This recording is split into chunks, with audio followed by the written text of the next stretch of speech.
warahmatullahi wabarakatuh.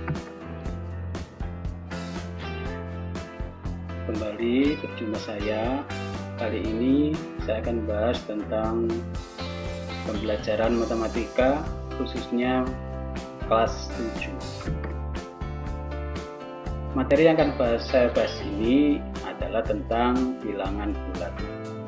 Kompetensi dasar yang ingin dicapai dalam pembelajaran kali ini adalah yang pertama tentang menjelaskan dan menentukan urutan pada bilangan bulat dan pecahan. Yang kedua, adik 4-nya menyelesaikan masalah yang berkaitan dengan urutan beberapa bilangan bulat dan pecahan. Sebelum kita bahas materi, terlebih dahulu kita lihat dulu peta konsep dari materi bilangan. Bilangan dibagi menjadi dua, yaitu bilangan rasional dan bilangan pangkat. Bilangan rasional dibagi menjadi dua, yaitu bilangan bulat dan bilangan pecahan. Kemudian bilangan bulat sendiri juga dibagi menjadi dua, yaitu bilangan bulat negatif dan bilangan cacah. Bilangan cacah terbagi menjadi dua, yaitu bilangan 0 dan bilangan bulat positif, atau dengan kata lain disebut dengan bilangan asli. Yang akan dibahas pada pembelajaran kali ini adalah yang pertama memberikan contoh tentang bilangan bulat. Yang kedua membandingkan dua bilangan bulat. Yang ketiga mengurutkan bilangan bulat.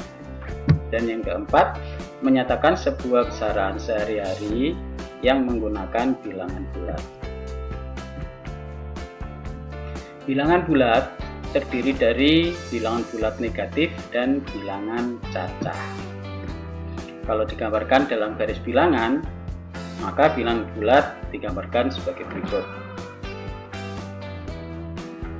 Mulai negatif 1 ke kiri dikatakan sebagai bilangan bulat negatif. Kemudian yang tengah-tengah ini adalah 0. Sebelah kanannya ini adalah bilangan bulat positif. Jadi mulai 1 ke kanan namanya bilangan bulat positif. Kemudian mulai dari 0 ke kanan ini namanya bilangan cacah.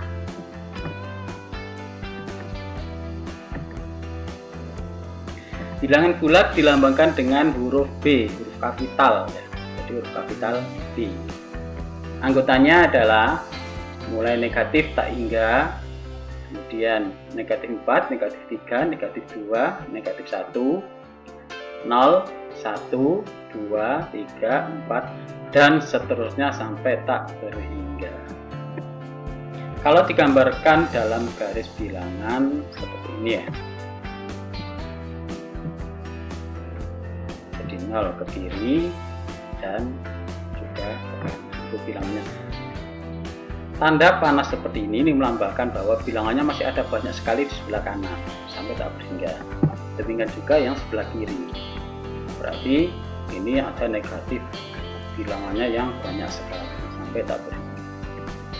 Sekarang jika di garis bilangan itu ada huruf A di mana huruf A letaknya di situ dan juga ada huruf B sebagai lambang dari bilangan yang belum diketahui, maka dapat dituliskan A. Nah, ini ada lambang sepertinya. Jadi ini adalah lambang kurang dari. A dibaca A kurang dari B. Jadi kalau ada lambang seperti ini cara bacanya adalah A kurang dari B. Atau kalau ditulis B dulu berarti B lebih dari A. Jadi cara bacanya kalau ada lambang seperti ini dibaca B lebih dari A. Kemudian jika dinyatakan dalam urutan naik atau turun, maka kalau dari A ke B maka dikatakan itu adalah urutan naik. Jadi dari A ke B ini adalah urutan naik. Sebaliknya dari B ke A dikatakan urutan turun. Sekarang contoh soalnya. Isilah titik-titik pada pertanyaan berikut dengan menggunakan lambang kurang dari atau lebih dari. Sekarang kita bahas yang A. 3 titik-titik negatif 18. Kira-kira yang posisinya di garis bilangan itu yang kiri di mana? Siapa? Yang kanan siapa? Karena 3-nya itu posisinya di sebelah kanan, maka dituliskan A3 lebih dari negatif 18, karena posisi 3 berada di sebelah kanan negatif 18. Yang B, 0 lebih dari negatif 4, karena 0 posisinya berada di sebelah kanan negatif 4. Sekarang yang C, negatif 27 titik-titik negatif 50. Karena negatif 7 berada di sebelah kanannya negatif 50, maka ditulis lebih dari, jadi lambangnya lebih dari. Demikian juga yang D, negatif 41 titik-titik 36.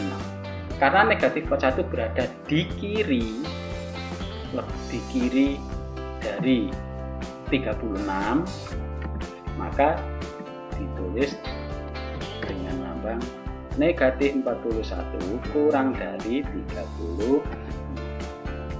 Jadi untuk mengetahui itu lebih dari ataukah kurang dari, lihat posisinya pada garis bilangan. Itu ya untuk contoh soal nomor 1. Sekarang dilanjutkan contoh soal yang nomor 2. Saat musim dingin tiba di Italia, suhu di dalam suatu ruangan 10 derajat Celcius lebih tinggi dari suhu di luar ruangan. Jika suhu di dalam ruangan 4 derajat Celcius, tentukan besar suhu di luar ruangan. Sekarang untuk menjawabnya, maka kalimat pada soal itu bisa ditulis dalam bentuk yang lebih ringkas seperti itu. Jadi, dalam ruangan sama dengan 10 derajat Celcius ditambah suhu di luar ruangan.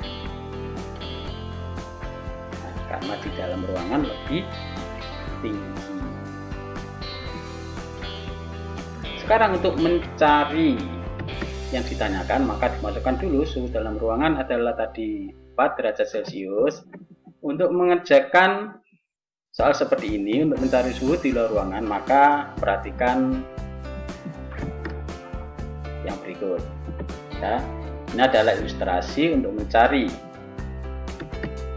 Yang pertama, dari 10 derajat ini kan disuruh ditambah berapa derajat supaya hasilnya 4 derajat. Jadi kalau di garis itu adalah dari 10 derajat menuju 4 derajat. Maka posisinya dari 10 menuju ke 4 itu naik atau turun. Kalau naik berarti ditambah, kalau turun berarti nanti dikurang. Nah, karena ini turunnya berapa? 1, 2, 3, 4, 5, 6. Karena turunnya 6 kali berarti hasilnya adalah negatif 6. Jadi suhu yang ada di luar ruangan adalah negatif 6. Jadi itu cara mencarinya ya. Dilanjutkan soal yang nomor 3. Tentukan nilai A, B, C, D, dan E pada garis bilangan berikut. Nah, sekarang dilihat dari garis bilangan itu, dari satu titik pindah ke titik lain sebelah kanannya atau di sebelah kirinya, maka sekali lompat kira-kira berapa bilangan atau berapa angka setiap kali lompatan. Kalau dilihat dari angka-angka yang diketahui, yang paling gampang mungkin dari 2 angka ini ya.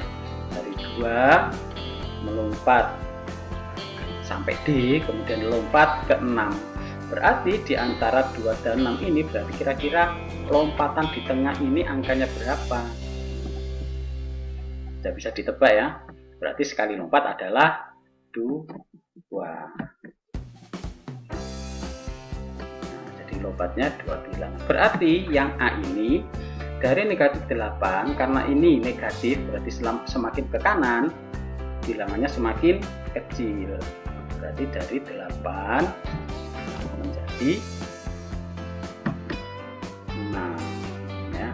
Kemudian dari negatif 4 ke kanan lagi menuju B, berarti semakin kecil lagi, loncat 2, berarti hasilnya B sama dengan negatif 2. Kemudian dari B menuju C, lompat 2 lagi, semakin kecil, berarti hasilnya C sama dengan 0. Dari 0 lompat 2 menuju 2. Kemudian dari 2 meloncat ke kanan, karena positif, semakin kanan semakin besar, berarti ditambah 2, berarti hasilnya D sama dengan 4. Yang terakhir E, dari 6 loncat ke kanan sebanyak 2 bilangan, berarti E hasilnya adalah 8. Itu ya. Sekarang untuk lebih memperdalam pemahaman lagi, kita harus banyak latihan soal. Latihan soal ini silakan kalian tulis dan kalian kerjakan di buku tulis tersebut. Hasilnya nanti bisa diperiksakan atau disuruh ngoreksi bapak atau ibu atau kakak atau mungkin bapak ibu guru ya, hasilnya betul ataukah belum. Ini soalnya nomor 1, kemudian yang nomor 2, kemudian ini yang nomor 3 ya, kemudian satu lagi yang nomor 4. Oke, mungkin cukup itu latihan soalnya ya, ada 4 soal. Selamat belajar, semoga sukses, amin. Mungkin sekian dulu apa yang bisa saya sampaikan, mudah-mudahan bisa bermanfaat untuk kita semua. Saya akhiri, assalamualaikum warahmatullahi wabarakatuh.